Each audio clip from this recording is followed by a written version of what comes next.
you've heard the talks earlier, and I have a way of describing the topics that they've been presenting. We have a term in Cebu we call, what did he say? Oh, it's the same difference.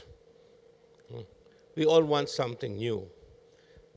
In Cebu, we're always look at things as different from Manila. And our slogan is, Manila is not the Philippines. And I've been criticized so many times. I remember when I was a senior, I was the president of all the city mayors, and Dick Gordon was also city mayor of Olongapo, and we brought all the mayors to Olongapo in front of everybody. Dick and I are very close friends. He was teasing me, but he was criticizing Cebu. The problem with Cebu is that they're afraid to be identified with the Philippines. And they call themselves an island in the Pacific. So that was 20 years ago. 10 years ago, fast forward, Dick Gordon became the Secretary of Tourism. And we met when he invited me to launch the statue of Lapu-Lapu in Luneta. And I told him, Dick, I never forgot what you said, that the Cebuanos are so ashamed to say that we're part of the Philippines. So I want you to know, because of you, we've changed our slogan. We no longer say Cebu is an island in the Philippines. We have a new slogan. So I said, what's your new slogan? He said, ask me first, where's Cebu? Okay, where's Cebu? So I answered, it's near the Philippines. Tourism is not selling a country. Tourism is selling an activity, it's selling a destination, it's not selling a country. One of the biggest mistakes that we are doing is because of political considerations, you have to sell the country. You sell Bali, you don't sell Indonesia. You sell Phuket, you don't really sell Thailand. You sell Boracay, huh? You cannot sell the Banawa race terraces because, frankly speaking, I don't even know how to get there. Now, tourism is also a business. What does it mean to you? You're not really concerned about the great overview, the macro view of the tourism industry. How can you fit in? That's what I'm good at. We're the best at that. You tell me what you want, and I will tell you where you can fit in, if you can fit in, and I will not waste your time if you won't fit in. What is happening in Cebu is that it's a natural phenomenon that if you look at the map of the Philippines, there's Luzon, Visayas, and Mindanao. 80% of Luzon is basically one island. Same with Mindanao. It's in the Visayas that has several islands. That's what sells. Not a shopping mall, not a casino, not a rice terraces somewhere, not even culture. It's the islands that sell. In China, there's only one place which has a white sand beach. In Russia, there's none. In Korea, there's none. In Taiwan, there's none. In Japan, there's none. In Hong Kong, there's none. And what are we doing trying to sell something else? That, to me, is where the real market is. And we have not focused on the customer profile. This is so important. Cebu is very rich in culture, but the Japanese don't care about culture. When they ride the bus, they go to a place and we show them, oh, this is the fort, this and that. All they're interested is taking souvenir pictures. They take pictures, click, click, click, and they jump back in the bus, and the tourist guide is still talking. This is where it's at. It is the Australians, the Europeans, the others that are very interested in culture. And Cebu is we have a strong history to present. As a matter of fact, we have our festival, the Sinulog, which is the biggest in the Philippines. And it does attract tourists. As a matter of fact, I won't even invite you because all the rooms are booked 6 months in advance, so what's the point? But this is what the culture is very strong. I would like to suggest that maybe we will try to strengthen this program because the explorer Ferdinand Magellan landed in Cebu first. That's where he landed in Asia in March 15, 1521. Why am I very specific? Because in the year 2021, we'll be celebrating the 500th anniversary of the landing of Magellan in Cebu. And so the King of Spain will be coming, maybe the Pope will be coming. I don't know how to handle all of this because the Sinulog is already overcrowded the way it is. But it's an important event nonetheless. But if you really look at the cold hard facts, particularly in your industry, Cebuanos killed the first European tourist in Asia. That's the truth. We try not to mention that, but that's the truth. He never made it back to Spain. He was killed in the island of Mactan. So if you see an old man walking around Mactan, maybe that's really him. Maybe still hanging around there somewhere. My friends, I have my own opinion of what should be done, but I do not dictate demand. And demands change, and the customers change. But for now, what sells Cebu is many factors. One, it is centrally located. We have the best airport in the country. It's going to be open next month.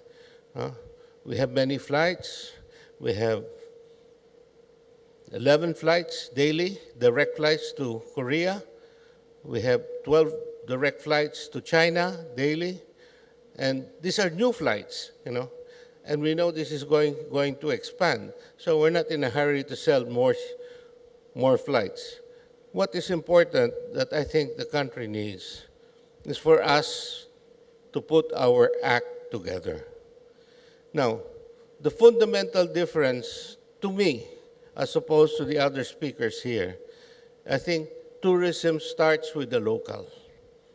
If the locals will not go there, the foreigners will not go there. You have to take care of the locals first. The Sinulog will not be successful if the locals will not go. The foreigners will not come. Now, we take these things for granted, and there are remedies that we can do. But let me explain this a little bit more. What do I mean by the locals? People want to enjoy a foreign experience wherever they come from. They don't want to come here to look at another McDonald's or to look at another shopping mall. They want to experience something local. And normally, it's not the place, it's the people.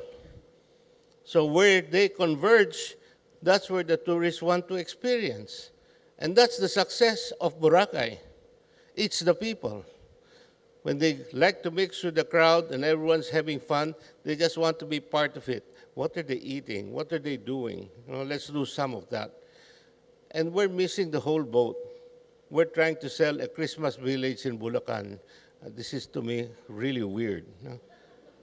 Now, I personally think that one thing that we should do is to use our holidays and to convert them to 3-day weekends, long weekends.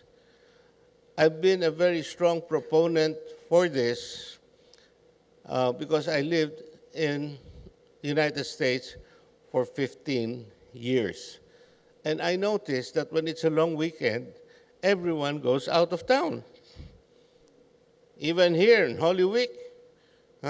What happens in Holy Week? You can lie down in the middle of EDSA. There's no traffic at all. Because everybody goes out of town. The people know ahead of time that there's a long weekend. What happens instead? The holidays fall at random, so people can't plan. And the president decides the day before, okay, let's make it a holiday. That's not the way it's supposed to work. So let's just visualize, for example, Baguio, because you all know Baguio. In Baguio, it's jam-packed up to Easter Sunday. On Monday, your restaurant is empty, as in empty. You'll be lucky to have one table filled up. And you have to survive until the next Easter? How the hell do you do that? Well, some actually do. Now, try to visualize giving this restaurant owner in Baguio 8 long weekends. What's going to happen? Not only will his restaurant open, many restaurants will open. And it will support the infrastructure system and will create a demand. This is what's happening today. I was congressman for 3 years, and I focused on one bill, and I called it Happy Eight. It was a mild version of capitalizing on a long weekend. What's Happy Eight? 8 days from December 25 to January 1 will be straight holidays. Okay? So, if you count 25, 26, 27, 28, 29, 30, 31, and 1, that's 8 days. Now, there are already 3 holidays there. New Year's, Christmas, and Rizal Day, I think it is. Then if you throw in one weekend, you really can account for 5 days, so you only have 3 days to go. So I said, why don't we make it a mandatory regular working day, one Saturday before Christmas and 2 Saturdays after Christmas, so people worried about loss of production economy will be appeased. I filed the bill. I had 120 co-sponsors of congressmen. It did not go through the committee because of selfish interests. The big players like the McDonald's and the others didn't like the idea of people going out of town during the holidays. But to me, I think that would have made a lot of difference. If we only make the first Monday of November the official All Souls Day, everybody, I think, will go back to the province. The funny thing is that at what cost? Government doesn't have to spend anything. The people will do it themselves.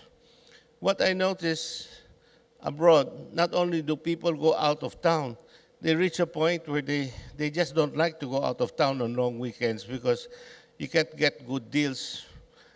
Las Vegas would not prosper without the long weekends, neither Disneyland or many other places in America. But you can't get good deals, so what do people do? They build a cottage for their long weekends. And this is what I think is going to happen. People will build a cottage there in a beach in Batangas somewhere. No? And I think this would make a lot of difference. Where the people will go, I'm sure, I feel very confident, the tourists will follow. But you're the only ones listening to me because you have no choice, okay? I talk to national government officials, they just like talking to a blank wall. So there are many things that we can do, but let me go back to Cebu. In Cebu, we have certain advantages not found in Manila. One, we're very well equipped to help interested investors. We're the best in the country. You cannot go to Manila's City Hall and get the same treatment. You go to me, and we have a staff that's been dedicated to helping investors. That's why so many investors come to Cebu. Cebuanos speak better English than Manila. That's a fact. As a matter of fact, we have about 120,000 call center agents, a very high proportion of the population. So these are the things that all add up. But then again, where are you coming from? What do you need? All I'm saying is we're here. And when you deal with us, we are straight. We don't waste your time. You give us all the questions that you need. We will help fill out all the blank spaces so you can finish your feasibility study as soon as possible. Some of the changes in the hotel industry is rather phenomenal because of the advent of social media. They don't go for brand hotels anymore. Many independent hotels are doing extremely well, even though they're out of the mainstream. They know how to sell themselves. And so the people ask me, is it a good time to invest in a hotel in Cebu? I said, it's a good time to invest in a hotel at this time, anywhere in the Philippines. It's not the place, it's the industry. It's like real estate. When the industry is good, you'll sell everything. When the industry is bad, you will sell nothing. The same is true with hotels. Now is a good time to build a hotel. But there are certain niches that's not being addressed that we feel that if you're open, we can tell you where these niches are. So it will not be the same kind of hotel that everyone is looking at. My friends, I want to thank you for the opportunity for being invited, Richard and the others. And if you need to get in touch with me, I apologize because I packed up all my credit cards and I left it on the table, so I'm sorry. But you can get in touch with your staff. My number is really very easy to memorize because if you play Escalera, Mahjong, it's Escalera, no? 099-888-77777. So, in that order. Whatever it is, I'm the only mayor I have a public phone that's in Facebook. So you can get my number out of Facebook. That's 0917-3299999. Okay? So thank you very much and have a good day.